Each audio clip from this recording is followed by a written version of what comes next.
I'm Jake McKenzie, your host for this, the 15th Annual New Partners for Smart Growth Conference.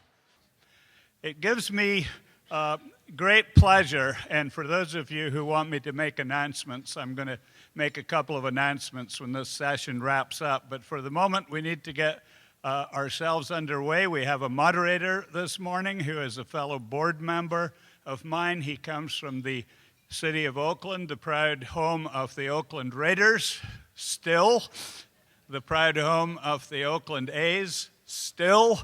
And so, Councilmember Abe Gulen, come on up here and introduce our morning speaker. Welcome.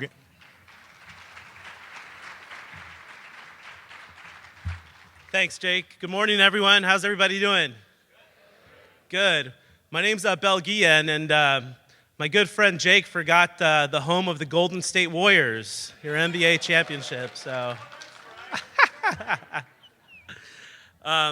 happy to be here today. It's good to see so many good people in this big room. And this is day 2 of the conference, and I think everybody's probably settled in and has gotten their bearings straight. And now with the New Hampshire primary in our rearview mirror, my thoughts about the conference theme turn to the bedrock notions of community and our social contract to foster life, liberty, and the pursuit of happiness. The pursuit of happiness is an 18th century concept that you and I now talk about in terms of expanding access to social and economic opportunity. The Universal Declaration of Human Rights, proclaimed by the United Nations in 1948, tweaked that, our American Declaration of Independence, to cover the right to life, liberty, and security of person. It is that idea of security that forms the core of our smart growth goals for sustainable, resilient, equitable places for all our residents. One of the things I like about the New Partners Conference is the multidisciplinary way it addresses practical strategies to overcome these insecurities, whether it be in housing, transportation, public health, food access, income, or education.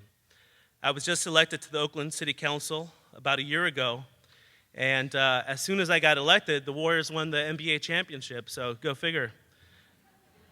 My city council district, where the championship parade took place, is probably the most diverse district in the country, with a population that is symmetrically 1/4 white, 1/4 Asian, 1/4 Latino, and 1/4 African American. My district encompasses a community college campus, the city's Chinatown, part of a lake that serves as our community front yard, a landmark Beaux Arts cultural center in the midst of an adaptive reuse makeover, acres of dilapidated industrial warehouses near the port that are being transformed into new communities, small urban parcels of land ripe for equitable development, a shoreline that faces sea level rises challenges, and several neighborhood business districts in various states of vitality. I also represent some of Oakland's wealthiest zip codes and some of its poorest neighborhoods, fraught with symptoms of income inequality and financial insecurities that we're all too familiar with, not at least of which our highest rent increases in the nation. Our rental market in Oakland is the 5th highest in the country. Most of my constituents are more worried about the destructive effects of gentrification and displacement than a possible terrorist attack. In my city and in communities throughout the state of California, 4 in 10 residents are housing insecure. In short, my district reads like the agenda of a New Partners Conference. My actions during my first year in office also read like a New Partners playbook. For example, we've pushed through a walkable, complete streets road diet on the aptly named Grand Avenue to improve pedestrian safety and bicycle access. We've engaged public support for these streets throughout Oakland, the kind of strategies that work in small towns and rural areas and relatively big cities like mine. We've created government community partnerships to clean up Chinatown, which has been bombed with graffiti.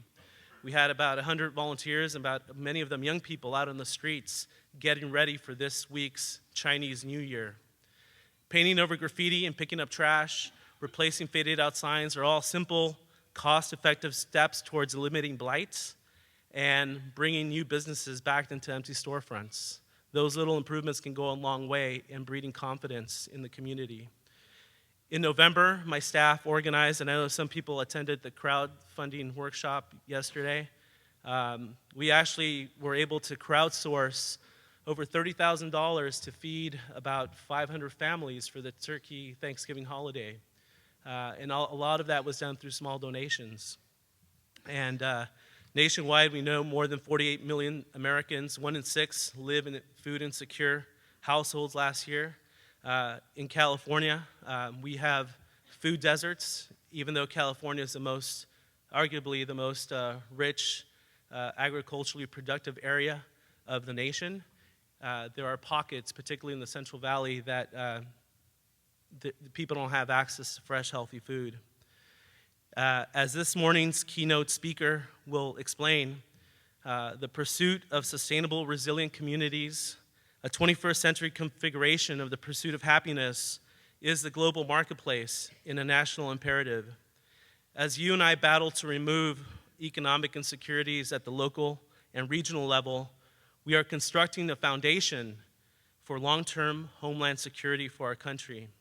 It is my distinct pleasure to introduce Puck Mykleby, who has a dog named Indy, which is short for independence. I'll let him tell you more about that. Colonel Mark Mykleby is the founding co-director of the Strategic Innovation Lab at Case Western Reserve University. A U.S. Naval Academy graduate, he served as an FA-18 pilot deployed in European, Pacific, and Southwest Asian theaters, including supportive operations in Iraq. In 2007, Puck developed a strategy for Special Operations Forces. He later served as a special strategic assistant to the chairman of the Joint Chiefs of Staff for 2 years, during which time he co-authored a national strategic narrative, a vision for a 21st century grand strategy for the nation. Mykleby retired from the Marine Corps in 2011, hoorah! And for the next 3 years, he was a senior fellow at the New American Foundation, working to develop the framework for a new U.S. grand strategy.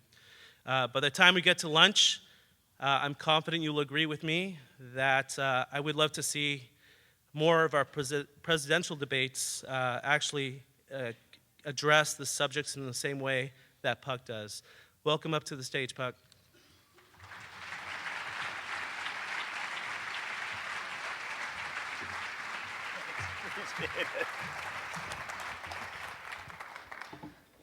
You guys hear me all right? Yeah. Well, first, a disclaimer, if I start yelling, I'm not yelling at anybody in the crowd. It's just, I get fired up.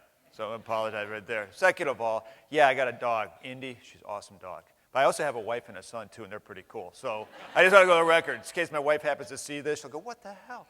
We're going to talk about the dog. Hey, I got to talk about grand strategy. It's big enchilada, but I'm here to tell you. I'm probably cutting, I'll probably say what I need to say here right up front. Maybe that's a mistake, but you guys are doing it, all right? I don't know if you understand how far out ahead of you. I know you're in the trench. I've been in the trenches before. And sometimes you just can't see the big picture, whatever. I don't know. I'm sure you guys do. Bottom line, you're doing grand strategy. You're ahead of everybody else. You gotta be proud of that. It's just, I guess, an honor. It's a privilege just to be here and talk to you, because I'm here to tell you, you got more to tell me than I got to tell you. So if we can do that drug deal after I get done spewing out the crap that I got to spew out, maybe some of you guys can tell me how to actually get shit done, okay? Fair enough? Fair enough. All right, so we get on with this. Holy cow. F-18s were easier than this thing. All right, there you go. Hey, I got to start this off. This is my favorite quote of all time. Favorite quote, Thomas Paine, 1776. He wrote a little pamphlet called Common Sense. God, wouldn't it be great if we had one in 2016? But anyway, 1776, he writes it on the very first page, this quote, cause of America is in a great measure the cause of all mankind. Well, Thomas Paine was talking about self-determination, a pretty novel idea back in his day. It was a cause that resonated around the world. Nobody else was freaking talking about this stuff, right? But America got off their ass and did it. Right? Self-determination, a beautiful thing. Well, raise your paw if you can figure out what the cause of America is today. Anybody? I can't see you because the lights are in my face, but I bet you there aren't any hands up in the air because I can't figure it out either. Right? What is the cause of America? And I spent more than a quarter of a century in uniform, trying to figure it out. And I'm here to tell you, I'm not going to apologize for America. I'm just not going to do it. I don't think we have anything to apologize for. But I'm not going to make any frickin' excuses either. Right now, the only cause that I can discern that America is about right now, and you can hear it on both sides of the aisle in this presidential election, is how are we going to preserve the frickin' status quo? Well, I'm here to tell you the status quo sucks. All right? It's not worth preserving. And the only thing that... And the thing that scares me is, particularly, I guess, a national security kind of guy, a Marine, that scares the hell out of me is that the only thing that subscribes to the logic of the status quo are monocultures, and monocultures wither and die. We're better than that as a nation. And we've got to come to grips with there's got to be a better cause in the 21st century for the United States. We've got to think at that scale, and more importantly, we've got to do at that scale. And I think that is why we have to come to grips with this idea of grand strategy, the big daddy-o of strategies, right? I'm not going to get into all the wonky kind of crap on it, but grand strategy is the big arrow. What direction is this country going to take? Where are we going to be? What are we going to create for our kids and our grandkids? And oh, by the way, engage the rest of the world in a way that actually looks like we're part of a human species, part of this ecosystem, part of this world. And really take stock in what is our role that we can play? How are we going to be the best contributor to that big system? That's what grand strategy is about. It's big, heady stuff. But that doesn't mean that it can't be done, because it can. And I guess that is why in July of 2009, when Admiral Mike Mullen was the chairman of the Joint Chiefs of Staff, I was a Marine colonel sitting down at Special Ops Command just doing what I was doing down there, but got pulled up from there to work with a guy that I always call him a made man in the Mullen family, a good friend, Navy Captain Wayne Porter, who had a long time been on Admiral Mullen's staff. Well, Mullen grabbed me from SOCOM, and Wayne sat us down in July of 2009 and said, "Gentlemen, I want you to go figure out a new grand strategy for the nation." All right? Yeah, that's what I said. I said, "You shitting me?" I mean, what do you do with that? All right? A new grand strategy for the nation, because at any given trend line, as Admiral Mullen saw things, at any given trend line, whether we're talking about our fiscal condition, whether we were talking about our environmental condition, whether we're talking about our social condition, our political condition, we were not trending in a positive direction. And that scared him. What even scared him even more is that nobody but nobody, now he's a military guy, senior advisor, chairman of the Joint Chiefs of Staff by U.S. Code Title 10. His job is to serve as a senior military advisor to the President of the United States. His job wasn't to figure out grand strategy for the nation, but nobody else was doing it. And being duty-bound, he said, you know what? Just because nobody else is doing doesn't mean it doesn't need to be done. Somebody's got to start, so I'm going to start. So that's what he had Wayne and I do. And he said, take a look at it, write a grand strategy, give it to me, and let me see what that would look like. So Wayne and I stumbled back to our little moldy little office in the Pentagon, sat down, looked at each other, and the first thing we decided to do was we weren't going to write a strategy. We weren't going to write a strategy because that's the last thing America needs. I mean, we've got plenty of frickin' strategies rattling out of Washington, D.C. right now, right? I mean, just to start, we got a national security strategy, we got a national defense strategy, we have a national military strategy, we have a national health security strategy. We got strategies a frickin' go-go. And here I'm telling you that none of them are strategies. None of them actually say what we're going to do. I always call them, they're like just a string of platitudes wrapped up in a big-ass paradigm, you know? I mean, it's like, it's weird. It's Kafkaesque. I used a big word, by the way, Kafkaesque. Anybody impressed? I thought it was. I practiced that one last night. Anyway, so but yeah, I mean, we have plenty of strategies, and that is not what citizens of the United States need. We need to have some kind of story that talks about not only where we currently are with a little bit of intellectual and emotional honesty, but also where do we want to be. More importantly, what do we want to create and what do we want to build? What do we want to grow for our kids and our grandkids? That's what America needs right now. And it's not going to be wedded to any stinking frickin' ideologies. Those old, moldy, crappy things from the left and the right that aren't serving our nation right now. We've got to think anew and act anew, just to coin a little term from Lincoln. That's what we need. And so that's what Wayne and I set out to do. I don't know what Admiral Mullen wanted us to do, but this is what we gave him. So I got there in July of 2009. By August of 2009, a month later, we walked out of our little office with a thing called a National Strategic Narrative. What does that mean? It means it's not a strategy, it's a freaking narrative, all right? And in this narrative, we basically said that we have got to shed the old constructs of containment that served our nation so well in the post-World War II Cold War era, thing that leveraged force and power in the world, because that's kind of the way the world worked back then. Well, guess what? It's not working for us now. If you consider that our enduring national interests in the United States really are just prosperity and security. Where you can't have prosperity without security, you can't have security without prosperity. But today, because we're keeping an old strategic framework alive and well, and I'm here to tell you, all this stuff from the Cold War is still alive and well, all right? Because we're trying to keep that thing on life support, we're actually expending our national prosperity in pursuit of security that's mostly defined in our 20th century past, not our 21st century reality. And Wayne and I said, we've got to frickin' shed that construct, and we have to cognitively, organizationally design anew. And one thing that we started looking at the nature of the world today in the 21st century, that it operates more as an open system. When you start talking about open systems, you have to start thinking in ecological terms, in evolutionary terms. We started calling them, the strategic milieu, the strategic ecology. And in that idea, we said, well, what concept, strategic concept, would allow us to address, in an opportunities way, not in this freaking weirdo threat-risk framework that we seem to be just so wedded to right now. I mean, we're the land of opportunity, after all. We're not the land of threat and risk, right? An opportunities approach going forward to address our enduring interests of prosperity and security, and one word kept coming up, and I'm going to say it. And when we said it was like dropping the F-bomb in church. I swear to God, we were at Pentagon, but we used the word sustainability. Hell, I didn't know it was such an emotional word, but we used the S word. I got a real, as a Marine, I got some pretty salty language, but I think that was the most foul word I ever used in my life. So he said sustainability is going to be our grand strategic imperative, because that is a way that we can converge on on the enduring interests of prosperity and security. And more importantly, in a functional sense, it'll allow us for our smart growth at home to become our smart power abroad. It allows us to engage the world in a completely different framework. Now, why is that? It's because of the basic definition of sustainability, and I don't want to offend anybody. Get rid of your freaking green stuff about sustainability. It's far more powerful than recycling and, planting some trees. Now, trust me, I'm an environmental guy. Don't get me wrong. And I hope I didn't piss anybody off by saying that. But we got to get over our own freaking story. We're at a Wittgenstein moment where we got to kick away our own ladders of language and start creating something new. And sustainability is that path forward. It's a new word, a new concept, a strategic concept that can integrate this country in a way that we haven't seen since World War II. It's powerful, powerful stuff. And again, it goes back to the basic definition of sustainability, the ecological definition of sustainability. An organism's ability to remain diverse and productive over time. Diverse, productive over time. I mean, diversity, it means depth, redundancy, resilience. That's national security 21st century style today.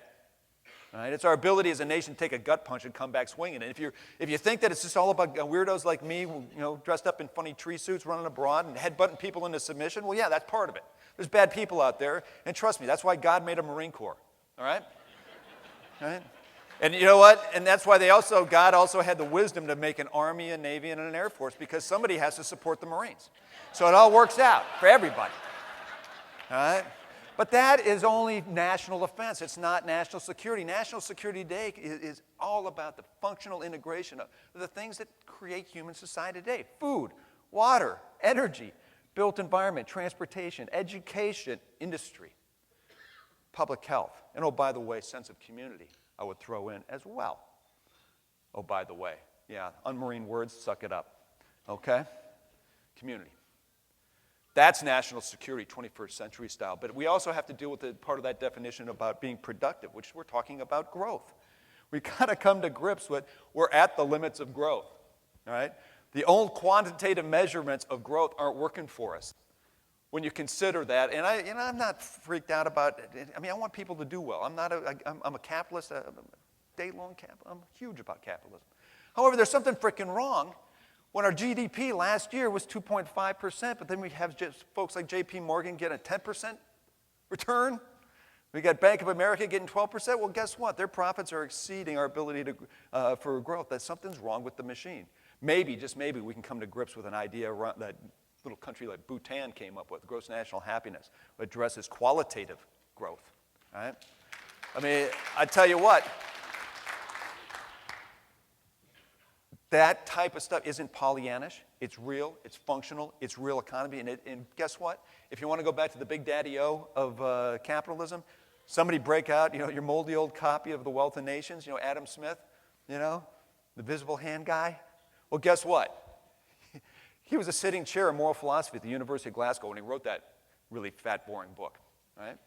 And in it, he didn't say that human beings exist to work in the economy to make profits. He was quite the opposite. His basic thesis was that economy exists to make profits to serve the betterment of man. That's what he was saying.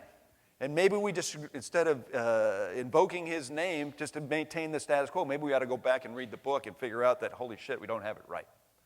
Something pretty interesting there. But I digress. The big thing is, here, around this idea of sustainability, not only does it map to our enduring interests of prosperity and security, but it also maps to this quintessentially unique American way of doing grand strategy. It's a beautiful thing. There's a functional framework that's worked so well for us in the past. Here's a little tagline. Maybe we'll make a bumper sticker out of it. But, grand strategy, American style, is we stand on our economy. We allow the economy to do the heavy lifting. And then we align our governing institutions, our foreign policy to take on the big global challenge of our age. Okay, great tagline, right? What does that mean? Well, it means that's what we did in World War II. We were the arsenal of democracy. We built our own military up from a 458,000-man force up into a 10 million-man juggernaut, at the same time arming and equipping our allies.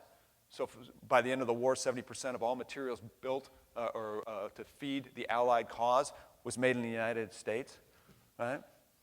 Huge, huge. It was all based on our economy. And we went out and fought a two-front war against global fascism. It worked. Same thing in Cold War, containment, as George Kennan laid it out. It was a contest of economic and political systems. Basically, we just said, if we can build our economy and be the best Americans and the best economy that we can be, leveraging democracy, yes, we can outlast the Soviet Union in that long twilight struggle. Well, it worked. All right? Well, today, we can still do that, use that same framework. We just have to come to grips with what our big global challenge is. And I'm here to tell you, it's not China. I'm here to tell you, it's not frickin' Iran. It's not North Korea. It's not ISIS. Now, they all exist, and trust me, you have to deal with those things. Those are the near term, those are the small alligators right near our canoe. I got that. We're going to have to deal with those kinds of things. That's just part of living on the block, just like you got to deal with anybody else, any other neighbors on your street, right? But that's not the big vexing challenge that we have today. The big challenge that we face today is this thing called global unsustainability. And I know that's not a word, but you're still dealing with the Marines who deal with it, okay? Unsustainability. And where do you define that thing? This is the big, wicked problem of our time. There's four big components to this big strategic challenge that we face, not only as a nation, but as human beings. Number one, by the middle of this century, we've got to fold 3 billion people into the global middle class. Now, I know everyone, in the middle of the night gets a sweaty lip over the 9 billion people we're going to have stumbling around the planet by the middle of the century. I'm here to tell you the 3 billion middle class is the thing you got to worry about. Because when they arrive, their resource consumption goes up 300%, which leads us to the second pillar of this global challenge of global unsustainability, is ecosystems depletion. Right now, the human race is consuming 1.5 planets worth of resources. When that middle class arrive, guess what? The number spikes to 4.5 planets. Now look left and look right. How many planets do you see around you? I mean, I'm a nose-picking Marine, and that math doesn't work, all right? 4.5 planets worth of resources. We fundamentally have to reframe out how we're approaching our resource use, our resource intensity as we move forward as a human species, because that doesn't work. And if you're thinking that this economic system that we have right now, this great recession that people talk about, well, I'm here to tell you it's not a great recession. The third pillar of this big problem that we've got is we're in a big contained depression, all right? 2008 was just as big of a deleveraging moment as was in 1929, all right? We've got to come to grips with that. We fundamentally have to redesign the economic structure that we're facing, because right now we're using monetary and fiscal policy to prop up an old calcified system. Guess what? It's not going to work for us. It's not going to work for us. It's not going to address the big, heady problems that we have facing. So we can't wait for this new system all of a sudden to kick in and everything's going to be good, because fiscal and monetary policy isn't going to cut it, all right? It's not going to cut it propping up share prices. We fundamentally have to have systemic reform of our global economic system. And only America can lead in that charge. Which leads us to the fourth thing. Even if we could keep this thing on life support system, eventually it's going to crumble on its own accord because the fourth pillar of this big challenge is that we have a huge resilience deficit in the global system. All right? And I don't care if it's Al-Qaeda, I don't care if it's a hurricane, and I don't care if it's another financial collapse. All right? We do not have the capacity to take that hit and get back up. All right? And just to give you an example, what am I talking about? Just as an example, Fukushima Daiichi, remember the tsunami that hit? And then the subsequent nuclear issue that they had? Well, guess what?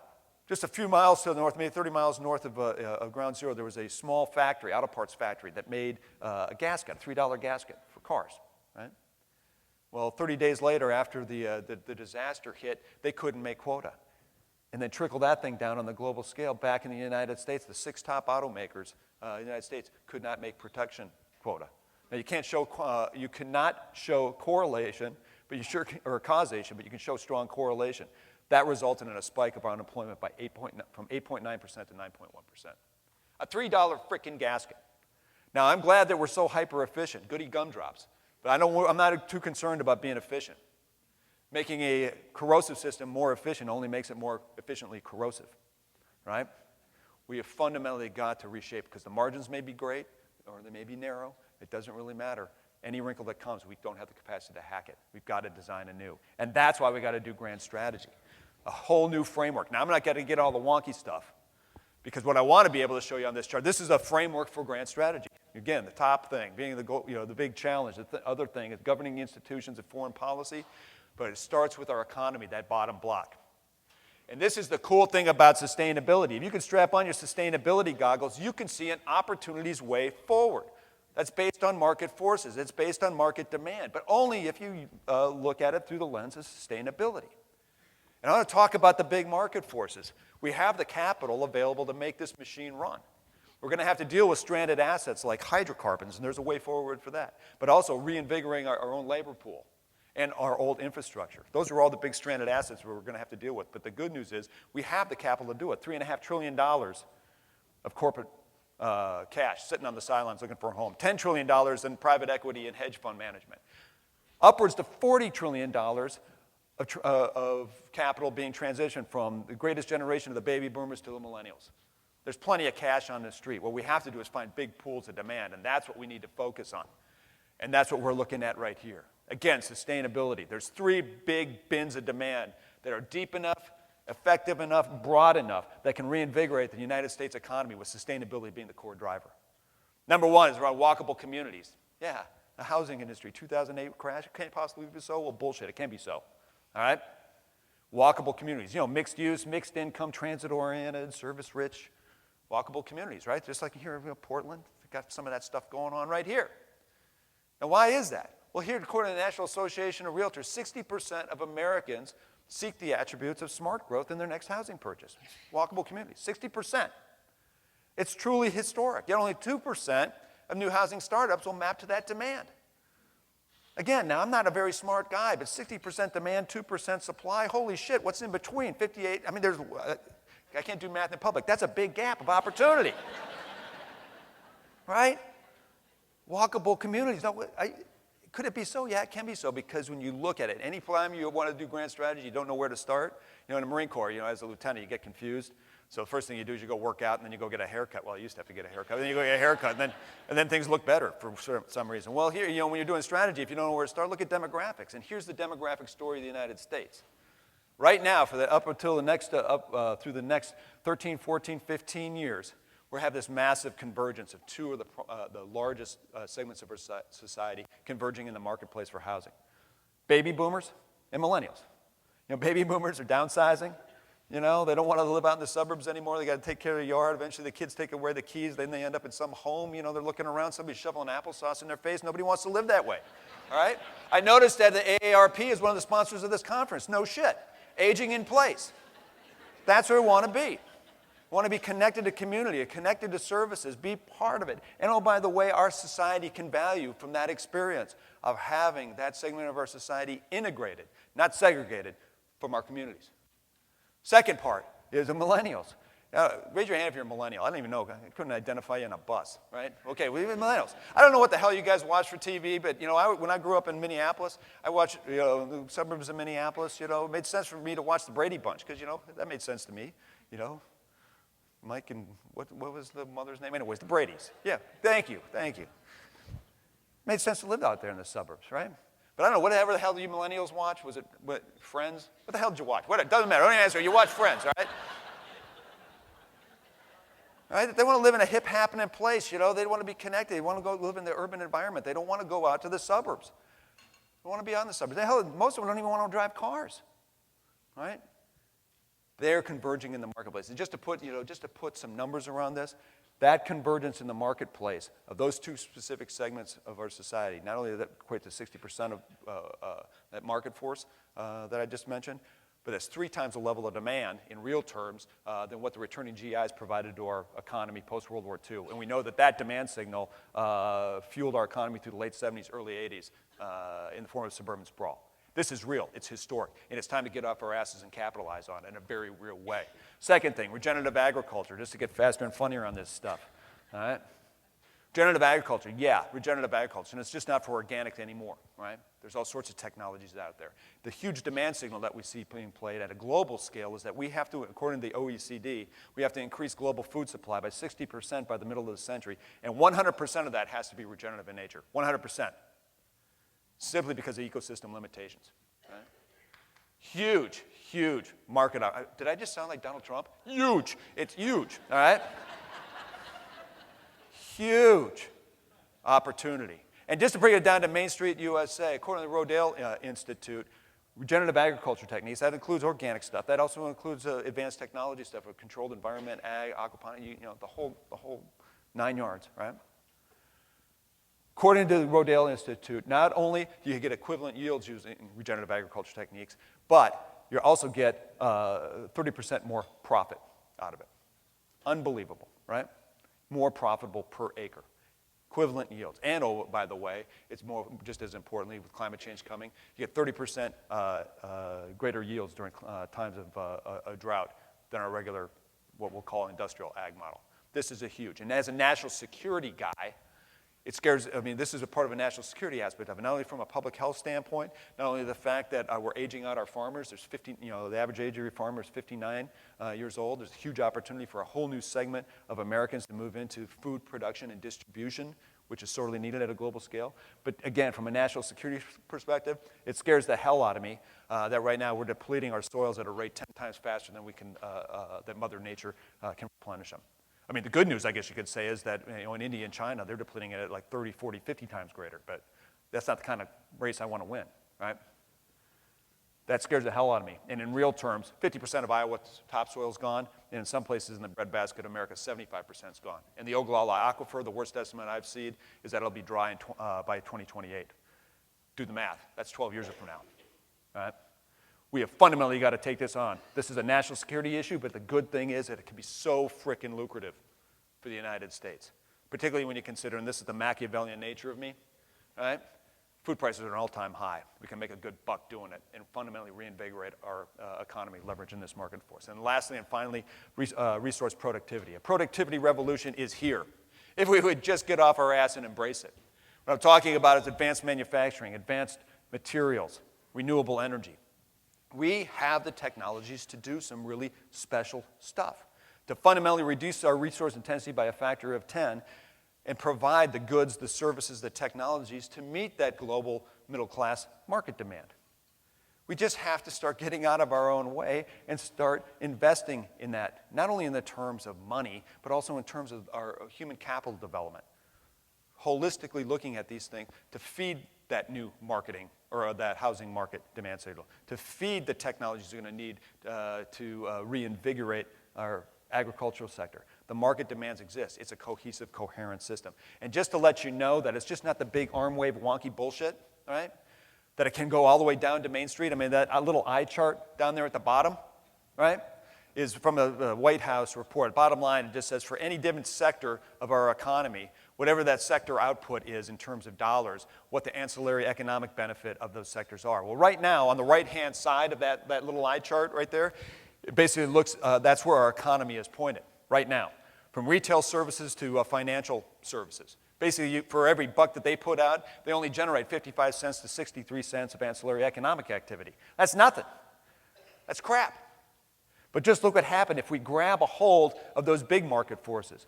We overtly point our economy in the direction where the most value is beheld.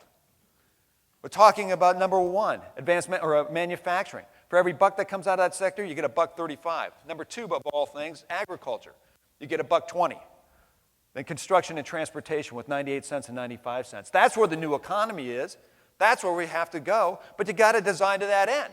And that's some of the stuff that we're doing at Case Western Reserve University with the Strategic Innovation Lab is figuring out the framework. Because I'm here to tell you, nobody in frickin' Washington's doing it. I tried that. I tried the pushing the DC model from the Pentagon. It doesn't frickin' work. All right? It doesn't matter why it doesn't work. It just doesn't. I don't have the time to worry about blaming anybody. We've got to figure it out on our own because we're citizens of the United States. So let's just go figure it out. So that's what we're doing.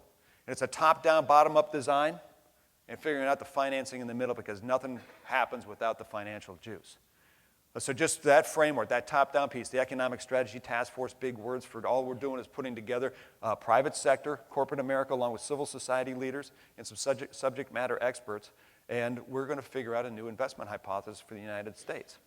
New business models that are integrated, that put sustainability at the core. And I'm here to tell you it's a slow roll, it's a heavy lift, and it's happening. All right? I'm not going to say it's done, but it is happening. All right? And I'll talk a little bit about it in a second. The bottom-up piece, though, is taking it down to Main Street, where shit is already happening. It's just collecting it, connecting it, and putting some kind of strategic coherence around it. So we've got several regional cluster project things going around. The most specific one is in the Lake Erie Crescent, the former Rust Belt. We want to take the Rust Belt and make it a maker belt again, ostensibly from Detroit to Youngstown, Ohio, but right now we're anchoring in Cleveland because part of the drug deal of us getting pulled into Case Western Reserve is that we're supposed to focus on Cleveland, so I am. We'll talk about that in a second, too. But most importantly is around the financing. Again, I mentioned $3.5 trillion of corporate cash sitting on the sideline, $10 trillion in private equity and hedge fund management, almost $40 million in transition, generationally. There's a lot of cash out there. It's got to be organized and implemented in a purposeful manner. So just to talk about the Economic Strategy Task Force, what we're talking about is creating a new business plan for America, a new investment hypothesis for America. And so we framed out our new economy in terms of 10 different sectors. And I'm not going to get into all the guts, but the point is that it's all driven by that demand and that available capital. And just to give you a sense of what we're talking about in terms of mobility, transportation, you know, when Ford Motor Company looks out of the strategic horizon, they know they don't want to become the Blockbuster Video of cars, right? Right? They know they can't just keep making cars and trucks. So they're looking to transition their business model to be one of mobility services. The value is not going to be in the thing with wheels. The value is going to be in the service that those wheels provide, or mass transit, or closing that last mile. Right? Multimodal transportation. Same thing for Shell, looking to move outside of the hydrocarbon energy company. They're not going to give up on energy, but they know that renewables is the story. But what do they do with all those stranded assets of hydrocarbons? You move them into the material side. Interesting, and I'll talk more about that in a second. But that's what we're talking about, and the point is that they're not siloed. All these things are integrated, closed-loop systems, if you will. That's what sustainability is about, and that's what makes it powerful. But to put it down on Main Street, you got to have some kind of design as well. It doesn't just happen. There's no elf on a moonbeam that just kind of zips in and says, here, you know, there's no I've dreamed a genie. I used to believe in it, but now I don't. All right? It's hard grunt work.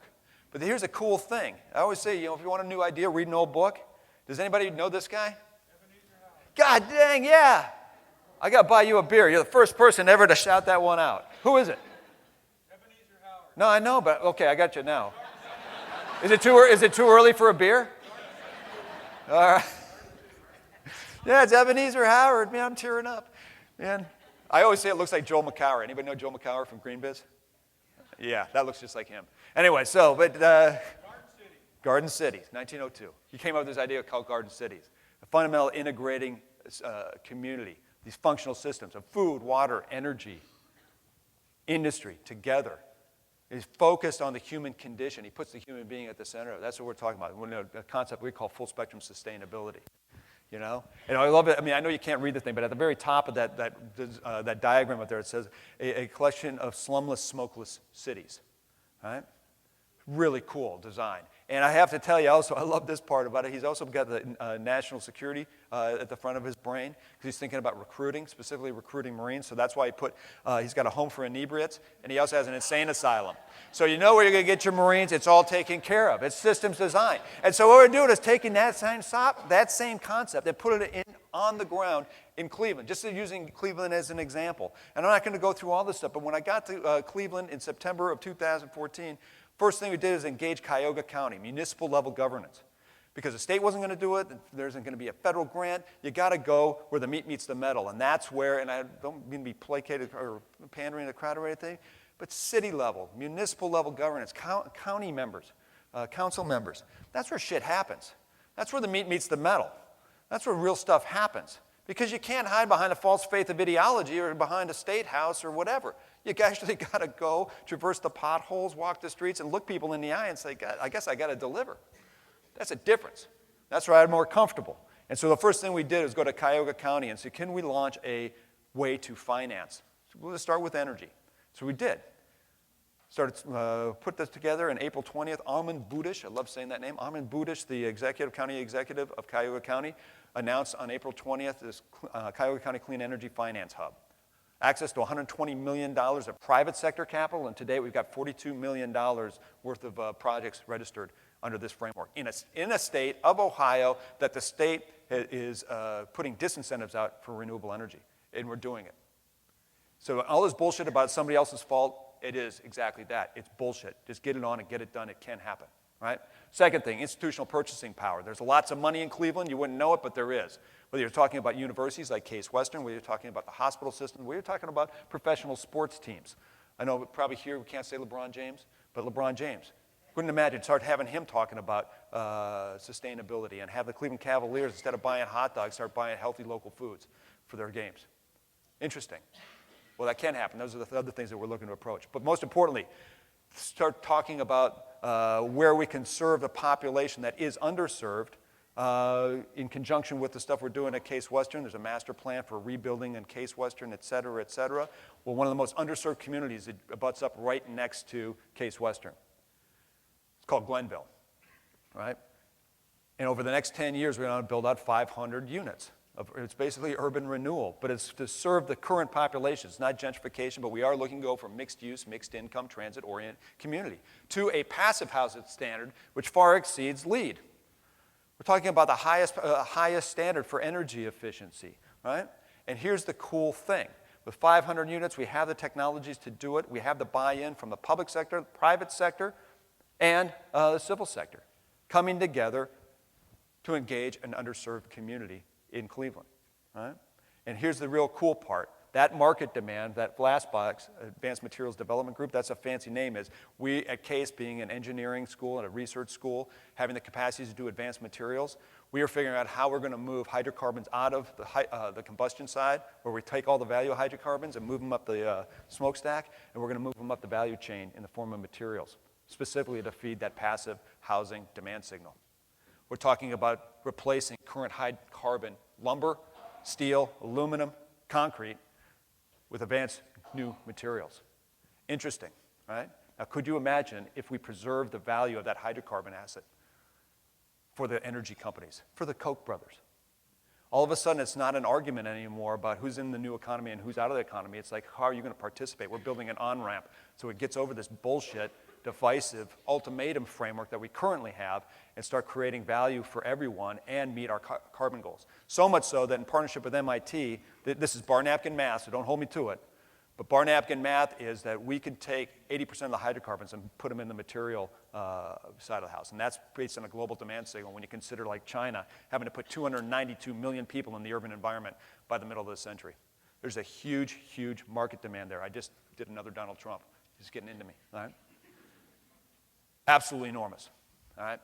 And we're figuring out the technologies to do it right now. That fundamentally changes the conversation around climate change, because it's no longer about how people are going to preserve the assets of their hydrocarbon assets. Because I'm here to tell you, you can't wipe $25 trillion off the books.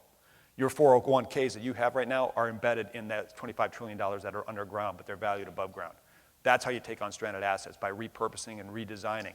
And we're on the path to do that. We're going to demonstrate and prove it right in Cleveland, all right? Bottom line is on all this, just to get done with having me run my suck here, all right? We're talking about full spectrum sustainability. We're talking about design. We're not talking about, the triple bottom line is important. The old notions of sustainability are important. They're embedded in here. But we got to start thinking this thing as a functioning systems logic. And that's what full spectrum sustainability is about. Is how do you plan, how do you design, and most importantly, how do you implement in a way that integrates food, water, energy, built environment, transportation, industry, education to serve the needs of man, just like Adam Smith would want us to do. Right? Now, I was talking about this stuff since about 2009, maybe even a little bit earlier, as we're trying to figure out from a military standpoint about what's important, what defines security. Right? Now, as soon as Wayne and I cranked out the National Strategic Narrative, said sustainability is the big it, we start getting knocks on the door, and people are going, "You guys are freaking, you're idealistic. What the hell is wrong with you guys? You're utopian." And at first, as a Marine, I was like, "Well, you can't say that to me. I think there's a law. The Marines can't be utopian. We're not, are we?" So, but then, so it pissed me off. But then I finally got off my ass and I looked up the word, right? And so I read the word. I was like going, "Holy cow!" And I did an etymological drill on that thing, and I was like, "Holy cow, this is kind of a cool word." You start breaking it down. The roots of it. It comes from Greek. Topos being place. Well, guess what? There's two different ways you can spell the U part of utopia, right? There's an OU way and there's an EU way. Well, the OU way means no place. The EU way means good place. Which one do you freaking want? It's a fundamental choice, so goddamn straight I'm a utopian. Yeah, now I wear it proudly. I'm utopian, right? But the key part of that utopian, that good place thing is you can't, our Navajo friends remind us you can't get to a good place in a bad way. We just got to fix our way. And that's what grand strategy is about. And yeah, damn straight, am I going to be utopian? I need to be utopian for this little girl. I got a 15-year-old boy. In the words of Bob Berkebile, I said, what are they going to see in the year 2020, in the year of perfect vision? Well, they're going to see either what we do or what we don't do, right? We're cashing in on their time simply because either we're too lazy, we're too scared, or we just don't think it can get done. Well, I'm here to tell you it can get done, and we can't afford to be lazy. And guess what? I'm scared all the time. Suck it up, right? Deal with it. That's life, right? Suck it up. Yeah, damn straight I'm utopian, and I'm willing to bet that these cats that cranked out this document were a little bit utopian too, right? I just want to point out the first words on there. It says, "We the people of the United States." It doesn't say frickin' waiting on Washington, all right? It says, "We the people of the United States, in order to form a more perfect union, establish justice, ensure domestic tranquility, provide for the common defense, promote the general welfare, and most importantly, secure the blessings of liberty to ourselves and posterity." Our posterity. That little girl, my son, your kids, your grandkids. That's what we're here on this earth to do. That's why this republic exists, right? We got to remember that those words, those 6 words, form, establish, ensure, provide, promote, secure, just as Hubert Humphrey reminds us, those are action words. They're verbs. They demand action from all of us as citizens. Constant tending, constant vigilance. Just like sustainability is not some kind of end state. We're never going to be, hey, we're sustainable. Let's go do something else, right? It's a constant endeavor that we're going to have to do. It is a pragmatic, actionable way forward. It's our responsibility. It's our moral obligation. This document, particularly this preamble, the Constitution, it's not just the promise of America, it's our obligation to it. All right? Sustainability is our purpose today. It is our cause. And in that cause, in a complete measure, we will truly be taking on the cause of all mankind. Thank you very much.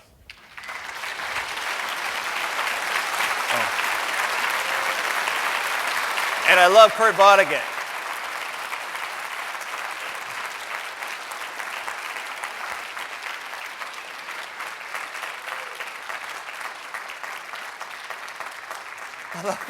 I love Kurt Vonnegut. You not only just think about, we're just making thermodynamic whoopee, but also getting organized along the lines of the mafia. You got to admit they're pretty organized. Right? If anybody's in the mafia, don't hold it against me. It's a compliment, so don't hurt me. All right? Are there any questions? I know that was a big vomit of a lot of stuff, but I'm here to tell you, it's about. I should say this. I just want to stress it again. What you guys are doing, you're doing this.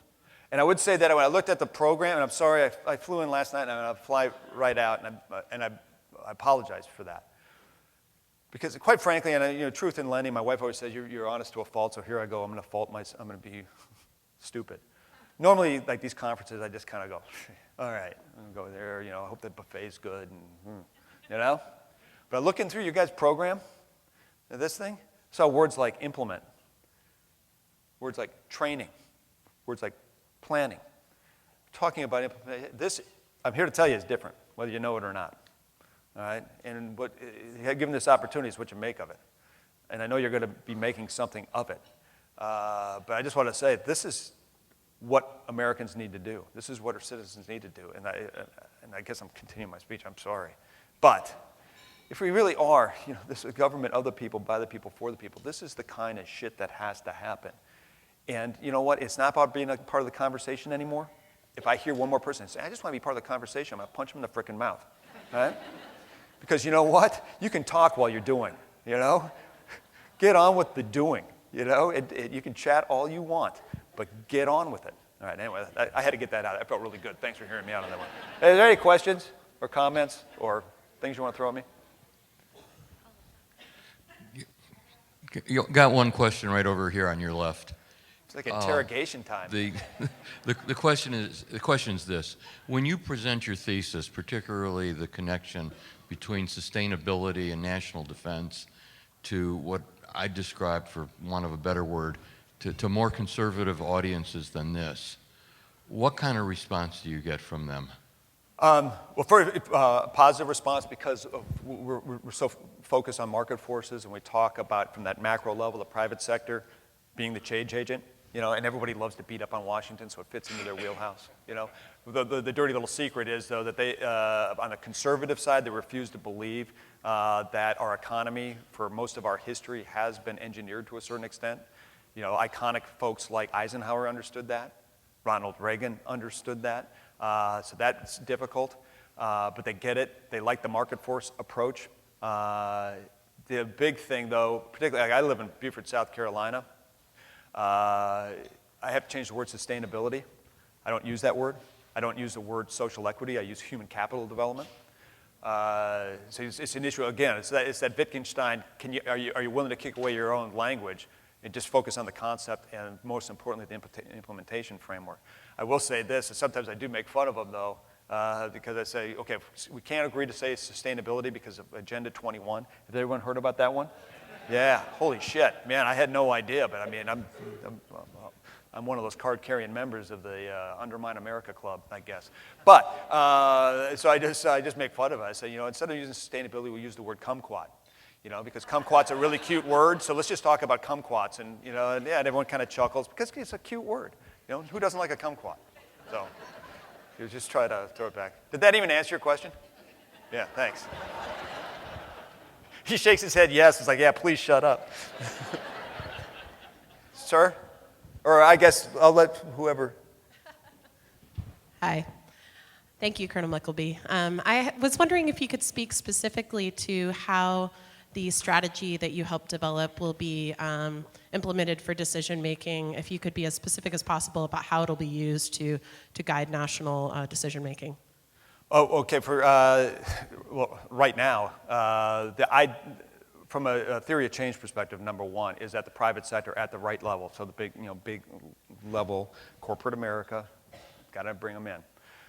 It's in their interest. I know there's a significant amount of reluctance around that, but it's an issue of pulling DC. We can't push DC. You're going to have to pull them. So that's the theory of change. But very specifically, with that pull, a couple things have to happen, and this gets kind of wonky. Number one, from a domestic policy perspective, fundamental revision in U.S. code of authorities and, most importantly, financing of our organs of government. There's got to be more capacity, first of all, to integrate what we call in military task organizing around issues. So that would be something along the lines of transportation and HUD,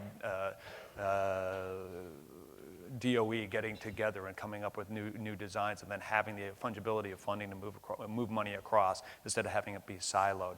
That will have to translate into the committee system. The last time the congressional committee system was actually, actually revised was in 1946 to 47. Yes, that was the last time it was actually revised. Right now, there's something on the order of 88, I think, committees with 170 subcommittees, all looking at the same thing or different things. Fundamentally, have to reframe or redesign the committee system so that it's more commensurate with how the executive is designed. So it's more function-driven rather than discretely driven around individual committees. That's number two. And then number three, on the foreign policy side, we need to start framing out a regional approach to the world. Right now we have an incredible imbalance on how we approach the rest of the world. The military is designed around regional geographic combatant commands, while the State Department still operates bilaterally through embassies. We've got to fundamentally balance that out and put civilian authority at a regional scale over it so we can start doing things like trade policy, security mechanisms, et cetera. To map with the direction the rest of the world is going. And then the last thing in terms of a big policy thing that has to be addressed is we have to prepare ourselves for the dollar to stop being the global currency. That's happening right now. The only reason we're not like the Weimar Republic or Zimbabwe with runaway inflation, because we're just cranking out cash for quantitative easing, is because we are the global currency. That is going away. There's plenty of initiatives underway around the world to get off the dollar. So those are the four specific things that have to be addressed immediately, structurally, in order to crank out the right kind of policies. Did that answer your question? Yes, thank you. Okay.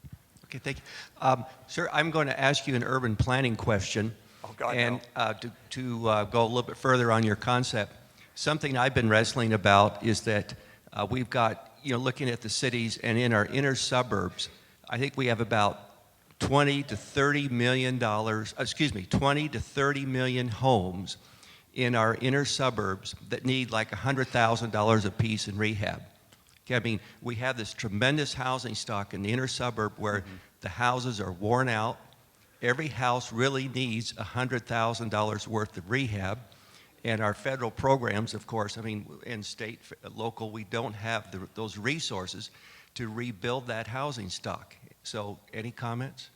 Yeah, in terms of particularly the suburban area, I mean, there's so just example, that's where most of the underutilized asphalt's going. So if we could start using a couple of, obviously going from higher density, start putting in things like form-based code, would be helpful, number one. But number two is recognizing with that underutilized asphalt is a huge investment opportunity that public policy can support. So get away from, particularly in terms of mortgages. Instead of doing the drive till you qualify perspective, we could start going towards location-efficient mortgages as an incentive structure to do that.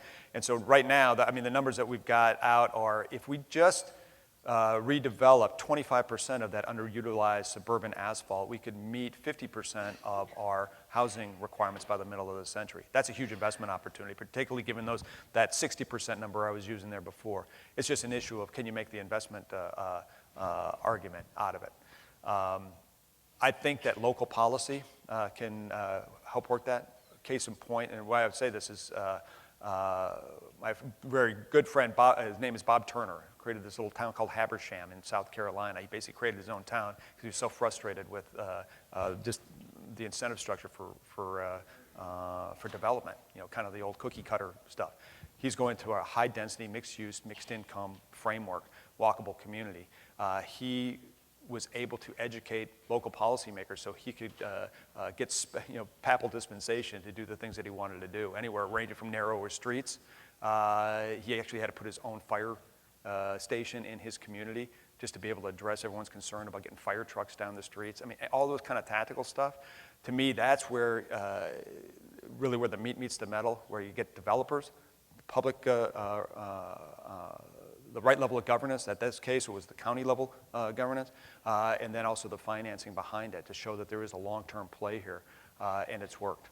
So I'm not sure if that really answers your question, but that's how I see it being played out. The suburban area is a huge opportunity space as long as we don't put strip malls in it, as long as we get the right kind of code in place. That's why I think form-based code is important, and also codes around food production and distribution. So there's no reason why you can't have certain amount of animals and things being grown right there in your own communities, just to start with that integrated system.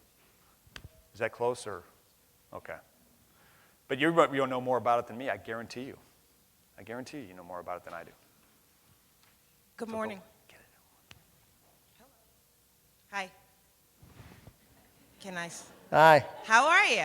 Good. How are you? So my question for you is about the work that you're doing in Cleveland and the project you're working on in Cleveland. Is that aligned with or interacting with the work that the Cleveland Community Foundation and the Democracy Collaborative and the Cleveland Clinic have been doing to create not just jobs, but wealth creation opportunities and business opportunities for poor and working class folks in Cleveland? Is your project and the stuff you're working on, is it aligned or at all interacting with that work? Yes. Bottom line is yes. So we have a planning grant request in from Cleveland Foundation to go in there. But we're leveraging off of work that's already been done. Specifically, there's right there, I don't know how familiar you are with Cleveland, but along Euclid with University Circle. So University Circle, Inc., which is kind of almost a quasi-governmental entity now, in partnership with them. And the reason is that we're looking for a contiguous swath to make the numbers work. So what UCI has done in their redevelopment of University Circle, along with the case master plan, so you have that institutional side of thing, and then the neighborhood of Glenville, the answer is yes. So all the work that's already been done is being enfolded in. We're leveraging off of that momentum, and then we're going to build a new partnership. Specifically, Democracy Collaborative, Ted Howard and I, we slapped the table and said, listen, institutional purchasing power is where it's at. You know, that's where we will intersect. So that's what we're working on together with Democracy Collaborative, but also with other ancillary things like bringing in broadband access, because you talked about being able to build, create not only jobs but wealth. I mean, we've got to have access to information and give those basic tools for being able to do startup businesses, et cetera. And the last thing I'll say is that's why we're also programmatically working with the local high school, as well as bringing in Lorain County Community College and their Smart Center in terms of building small business entrepreneurship support, along with Case Western's newly founded Think Box, which is provides support for all the way from ground floor tinkering all the way to the top floor business. No kidding, creating a small business that can be moved out into the area. And the last thing I'll say to that. The last thing I'll say to it, the reason why we're focused, like advanced materials and housing and stuff, not only because of the market forces, because, I mean, this is a page out of an old commandant of the Marine Corps, Al Gray, said, hey, Marine, some captain was bitching about not having enough stuff. This is like 1987. We don't have enough stuff to go do what we have to do. He just looked at it and goes, suck it up. He goes, fight with what you got and make what you need, And so what we have in particularly the northeastern Ohio region, is 1,200 polymer companies. It's an industrial base that has lost its kind of global impact. They are looking for these kind of opportunities that will have global impact. And so we're leveraging off of that and using Glenville as a living laboratory to prove that it'll work. So did that answer your question? Okay. One more question? Sir. Not from me. Oh. Somebody else. Okay. I'm on. There was one there. Or whatever. Good morning. Over here.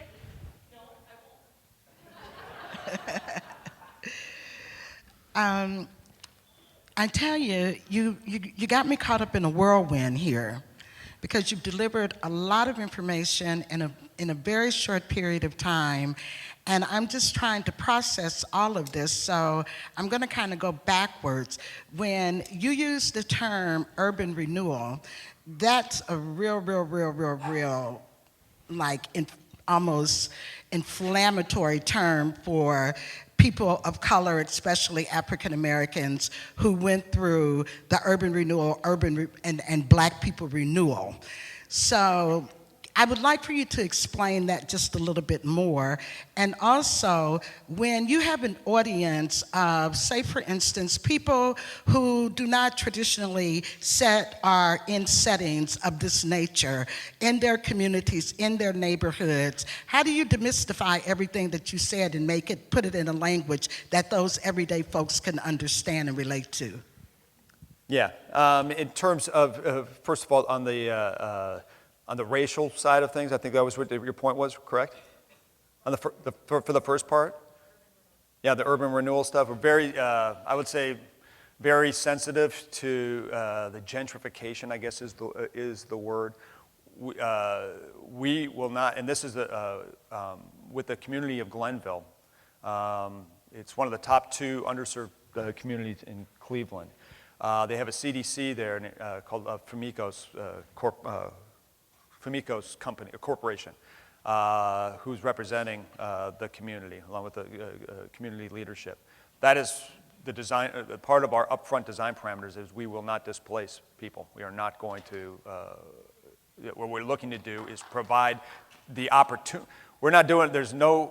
It's going to be private sector capital. I mean, we'll have some upfront grants and stuff, but we're going for private sector capital over the long haul, and we're looking to provide the basic opportunity space in the form of education, in the form of transportation services, in the form of public health. So we're talking about not doing big hospital stuff. We're talking about community-based healthcare, to include advanced technologies around like kiosks that you'd have in a Walgreens.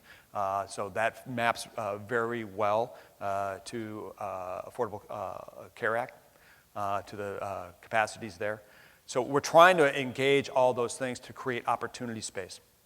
That doesn't mean there's nothing that's being given away. There's not going to be anything, and we're trying not to take anything away. That's the best we can do. So I don't know if that answers your question, but it's foremost in our mind, because this has got to be an American solution. It can't be just a sector of our society solution. This is again, it's a grand strategy. It has to be for all players. And I would say that this is an effective way a way of approaching it. The living laboratory language, I always kind of recall back to it, but that's what Glenville, the folks from Glenville said, we want to be your living laboratory. Those are their words. So we try to use their words. The last part of your question, yeah, I used the language that I knew this crowd was going to understand. And I've got any different types of ways of doing it. Sometimes it's a lot saltier language. Sometimes it's less salty language. But the bottom line is I try to convey the idea about where people, whatever the audience is, where are they and what can they do in their own lives in this framework? And there's a lot there. So in this audience, I felt comfortable kind of giving you the big, broadcast because of the nature of this conference. When I go talk to folks at a community college that are just citizens coming in, the room of 10, I don't say it this way. I say it in a different way. That's all I can tell you. Does that make sense to you? Thank you. Yeah, I think it was on the front of the slide, but I got a buttload of cards in my pocket. Ready to throw out. I'd also say that, and this isn't a sales pitch, but I know this is a ton of information. With Joel McCower and my other co-director, Patrick Doherty, we did just write a book. It's coming out in June.